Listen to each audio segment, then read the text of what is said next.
আপনার কফিল আকামা করছে কিনা কীভাবে চেক করবেন? প্রথমে ক্রোম ব্রাউজার ওপেন করবেন। আমি একটা লিঙ্ক দিব, সেটাতে ক্লিক করবেন। এরকম একটা ওয়েবসাইট চলে আসবো। আপনি যদি খেদমতের স্টাইল আমি ক্লিক করে দেন, ক্লিক করলে আপনাকে একটা অনেকগুলা লেখা চলে আসবে। সেখান থেকে আপনি 3 নম্বর অপশন খেদমতের রুখসা আমলে ক্লিক করে দেবেন। সেখানে ক্লিক করার পরে আরেকটা পেজে আপনাকে নিয়ে যাবে। আরেকটা পেজে নেওয়ার পরে ওখানে আপনাকে বর্ডার নাম্বার লিখে দেবো। আপনার পাসপোর্টের ভিতরে দেখবেন যেটা বর্ডার নাম্বার আছে, ওখানে আপনি বর্ডার নাম্বার লিখে দেবেন। আমি কপি করে রাখছি, শুধু পেস্ট করে দেব। আপনার এই বর্ডার নাম্বার দেওয়ার পরে নিচে যে ক্যাপশন নাম্বারটা রয়েছে সেটা দিবেন, দিয়ে তারপর বাহাসে ক্লিক করে দেবেন।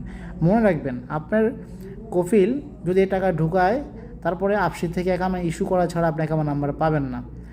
প্রিয় প্রবাসী ভাই, তারপর আপনি যদি নিচে স্ক্রল ডাউন করেন, দেখতে পাবেন যে আপনার টাকা ঢুকাইছে। দেখেন এটা অলরেডি টাকা ঢুকাইছে, তাম সেদাত এবং রাকাম সেদাত শু করতেছে। অ্যাকাউন্ট নাম্বার শিওর 100% হয়েছে কিনা সেটা জন্য যাওয়া একটা ফিন বাই করতে পারেন।